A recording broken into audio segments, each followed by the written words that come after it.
Welcome to The Conscious Investor. Let's get started.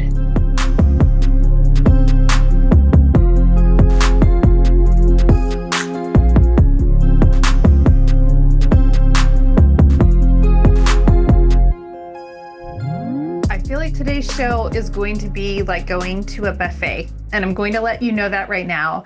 I have so much to say, and I'm not going to be long-winded about it, but so many important topics, specifically wanting to talk about moving the goalposts on yourself, about having decisions that are set in cement, and maybe if we have time, we might even get into comparison. But before we get started, I want to say there's a price of admission, and that price is, please, if this episode shifts any lines for you or wakens your mind in any way, please share it with someone. This podcast only grows when amazing listeners like you share it with someone. So I want to thank you in advance for doing that. Now, typically, I do a lot of research before I come out with a mindset episode, because I really like to have information that backs what's going on. But today's episode is going to be different. I decided that I just really wanted to take this into a way more personal direction and offer a lot more humility. I don't think I'm lacking in humility. Is that prideful to say? I don't think anyway. we won't get into that. But what I wanted to do was just give you a window into the life of an entrepreneur, some of the challenges that we face as we grow businesses, some of the growing pains, and some of the decisions that we end up having to shift. So really the starting point for everything right here starts probably a year ago, maybe a year and a half ago, when I just was so devoted and just decided the only way my investment company and my podcast are going to get anywhere is if I am completely laser focused, all in. And I didn't know this about myself, but now I can look back and I can see I can be so obsessive, essentially, so focused and so driven that I don't hear or see anything else around me. And unfortunately, what that meant was that I was becoming very disconnected from a lot of my friendships and relationships in my life. And I've talked on that. That's like not anything totally new if you've been listening to the show. But it's interesting when you can look back, and we talked about that recently, about the rear view mirror effect, right? We look in the rear view mirror not to berate ourselves or to beat ourselves up, but to look in the rear view mirror to say, what do I have to show for this? Where do I need to grow? What do I need to celebrate? And looking back and seeing the toll of investing in something so wholeheartedly, so doggedly for so long. And really, for some of my friends, they've invested in their businesses, so much longer than I have before seeing results. And so I'm really grateful. However, there's this connection that we all need. And what's interesting is that part of what ended up happening to our family through the pandemic was that we ended up pulling our kids and homeschooling. And that was part of our plan, actually, was to, eventually homeschool our kids when they got into the middle school years, and especially our son. And we had this huge shift in our life recently. And because we've had this shift, it's allowed me to see better my lack of connection. It's really revealed that. So the biggest shift that we've made, and if you're in the Conscious Investor Facebook group, you already know this, but, and if you're not there, please just head over. I'm sorry, it is on Facebook. I know it's not everybody's favorite place, but it is there, and you're absolutely invited to come join the Conscious Investor group because it's amazing and awesome. But over there, I have already shared that we sent our daughter back to public school.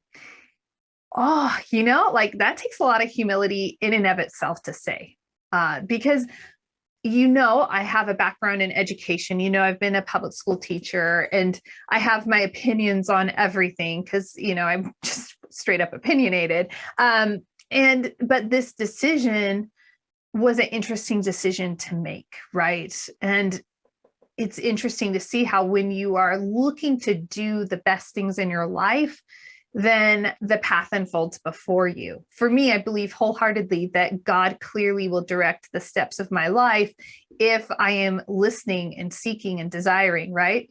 And so at the beginning of this school year, we had talked, my husband and I discussed, even with our daughter, the possibility of going back to public school and to finish up fifth grade and everything. And in that process, we learned that they were actually collapsing one of the classes, and class sizes were going to spike. And so we're like, hey, no, scrap that. That's absolutely not happening. And when the workload at the college prep academy that she was in virtually, there's just all these things kept happening. It was just one thing after another. It wasn't smooth sailing like last year. And it just felt there was so much friction with the process. And then next thing you know, we start bumping into people. I know I live in a small town and we bump into people. However, I honestly don't bump into too many of the educators that I used to work with, at the grocery store. And here I am bumping into people at the grocery store with my daughter. And it's always just the two of us. And so I'm like, this is crazy. And it was always great to see them. And the last time we bumped into someone, she said, hey, we're actually interviewing somebody right now. And it was this perfect opportunity for our daughter to go back and re-enter the public school system. And as she did that, we walked through all of her emotions before she went back into the, for like the weekend before. It was like, okay, she was nervous, scared, afraid. It was really cool because she actually was able to articulate, this is how I'm feeling and this is what's going on. And we gave a lot of margins for it, not dismissing any, poor behavior in any way, but also like giving some margins to say, yeah, we get you're processing a lot of things right now. We understand. Okay. And as people who love you, we're going to, absorb some of that because, we know it's wrong, but we also know you're working through this and we're going to work through it with you. So as she went back to school, it was just phenomenal. And this sweet girl who's been so sweet, she started glowing and radiating and just like, I love going to school. I love learning. Oh my gosh, I actually understand. This is so great being in front of a teacher. And so it started just opening up our eyes as to what being in community, like physical community, like face-to-face, person-to-person, like with your friends, with your instructors, with your colleagues, right? However you want to look at it. And so she's going through this process and I'm witnessing just this little revival of this sweet girl and this rejuvenation. And it was really exciting. And obviously I'm like I'd like to do a lot of self-reflecting. And I start thinking, like, wow, where am I at with my relationships? Maybe I need to be connecting in a better way. And then I'm going to just fast forward. Ultimately, we end up putting our son into the public school system, which it just sounds, I have so many mixed feelings. So, like the educators in our school system where I'm at, they're phenomenal. They're really great people and everything. But, like we all have our own sentiments as to what we want for our kids. What we ultimately arrived at was the educators are really good people with good values. And we realized that in a small town, developing and cultivating community as a kid can be really challenging. And we determined that having peer-to-peer relationships for our kids was really an important part, as well as, because I was taught you don't go to school to socialize and school isn't there to socialize you. And to a large part, I completely agree with that philosophy, that concept. But then I start looking at, the impact that we have. Okay, well, it's a small town, unless you are in specific groups. And what if you don't like playing those sports or having those hobbies? You're not going to be able to have community.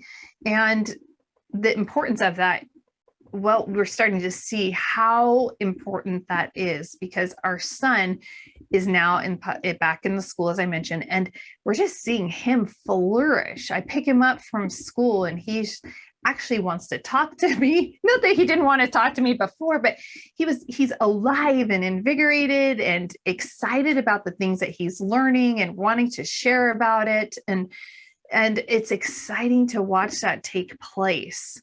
Now, here's the thing that we had to do. My husband and I had to do a lot of, we kind of drew a line in the sand that this was a plan for our kids. And does that mean that we don't have integrity? Does that mean, and we had to process through ultimately arriving at what is best for our kids and their needs. And at this point, I definitely feel like they're on the right path. I mean, they're both remarking on how much easier it is to learn with the teacher face to face. And that's exciting, really exciting. But we realized also that a lot of times we as parents, as adults, as ambitious entrepreneurs, we will oftentimes have one of two situations. Either we made a decision, it is final, it is in cement, it is not going anywhere. Or on the other hand, we will suffer from it's constant wet cement, and it is constantly changing.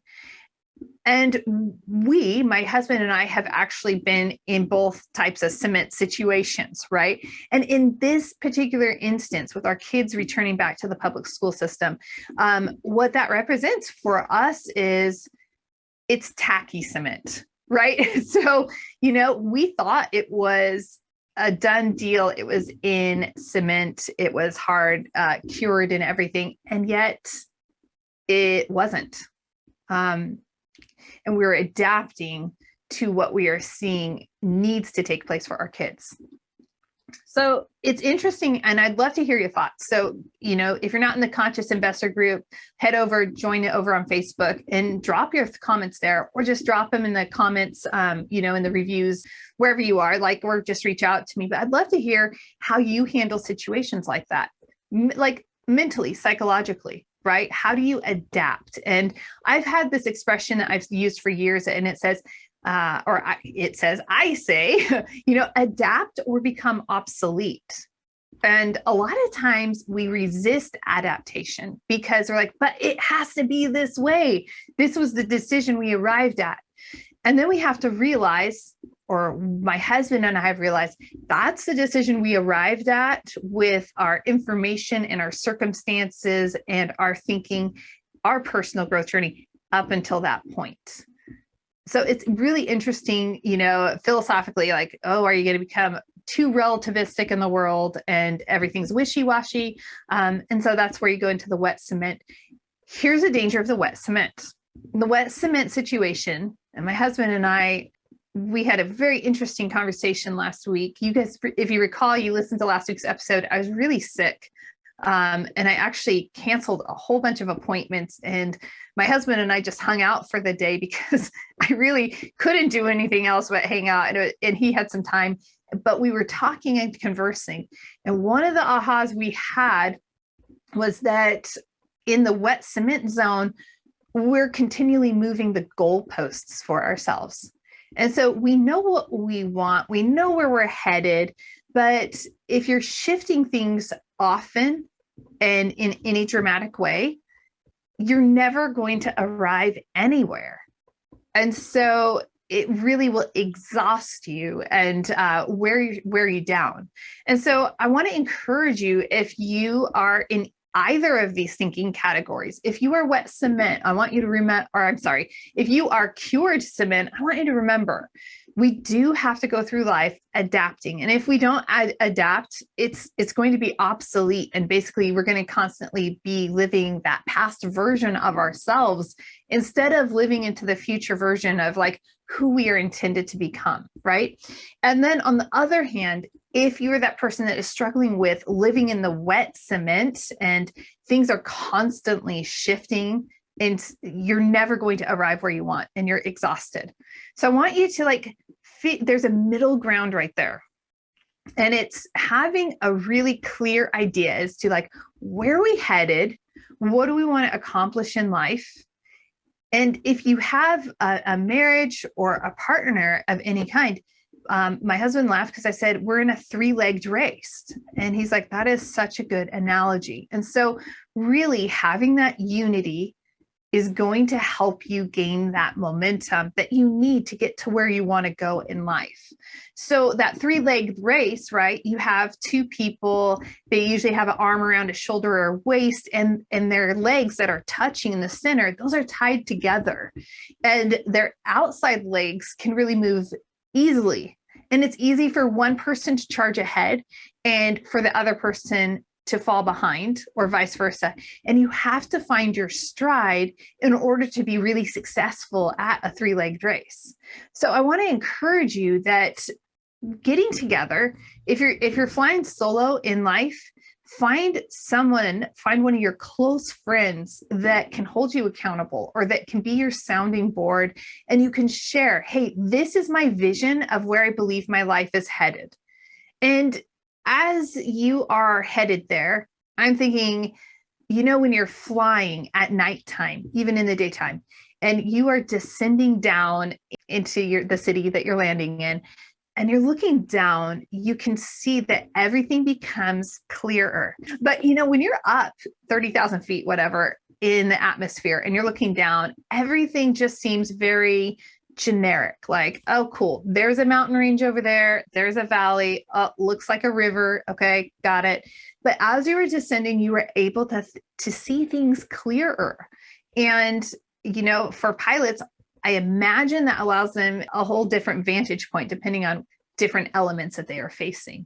But for us, we can take that, we could say, hey, I have my 10,000 foot view, my 30,000 foot view of where I believe I want to go. But I understand that as I am getting closer to my destination, it is going to become clearer and more refined. And it's going to allow me to make better decisions, more well-informed decisions as to how to direct my path. So I want to encourage you, it's okay. That's that middle zone I'm trying to explain, right? That's not wet cement. That's not cured cement. That is straight up, hey, I know my target. I know where I'm going to land. I just need some things to become clearer throughout this process. Isn't that so cool? And you're going to find yourself very surprised because amazing things happen along the way. So receive those things, and also receive the path that is unfolding before you. It truly is unfolding.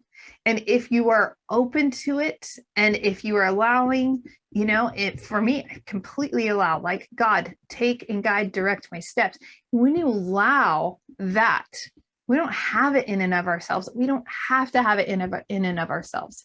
That fulfillment and satisfaction is going to come when we're surrendered, and we're like, hey, I don't have to have it all figured out. You've got this covered. I'm going to show up. I'm going to kick butt, and I'm going to have a whole lot of fun doing this. Briefly weaving into this a bit about comparison, and that would be, as you understand where you are flying in life, right? It's easier to no longer compare yourself to other people.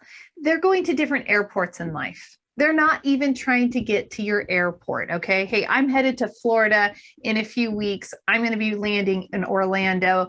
You might be headed to Costa Rica. You might be headed to Iceland. I don't know, okay, right? So in life, we all have these different destinations that we are headed to because you are uniquely created to shine and soar and to grow into you.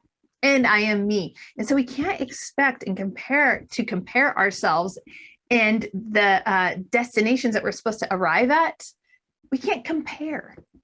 I heard this quote recently, and I think it was Seneca, but he says something along the lines of, you know what, if you were a ship out in the ocean, but you don't know what port you are headed to, you are never going to arrive anywhere. So if you're listening to this right now and you haven't really taken time to say, hey, where am I headed? What is it? Where do I think my airport is, or my port of entry if you want to be a ship? Where is it? What is it? Give yourself some white space in life to figure that out. more than likely you're exhausting yourself because you're trying to figure it out and you're feeling fractured, maybe frayed a bit, because you're seeing other people gain their momentum. You're seeing other people find their successes and you're like, wait, I want that. I know I am capable of accomplishing that. You're not going to accomplish it until you know where you're headed. Okay. So take the time to stop comparing. And one way to hedge against comparison is to know, where are you going? The other quote I found that was really helpful when it comes to comparing is, to say, hey, I don't need to compare myself to somebody's best right now. I need to compare myself to yesterday. My yesterday, not anyone else's yesterday. What was my yesterday? Let me compare myself to that. See, oftentimes we are so busy comparing ourselves to, our arrival. Oh, hey, we landed at the airport. We're there. But that is life's journey. Life's journey is going to land at that airport. Okay. And so if you're trying to compare yourself to where you want to land in 10, 20 years, you're going to feel really discouraged, because it's all the time that process in the middle that is developing you, giving you the skills and the mindset and the disciplines in order to land at that final destination later in life. And if you're comparing your today to what the finish line is, you again are going to be fractured, frayed, frazzled, all of those F words. Okay.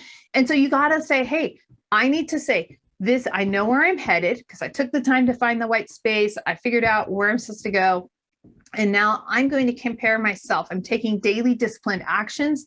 How did I do yesterday? Awesome. A little bit closer. That's all I need. Every single day, 1% better. That's all I need. Okay.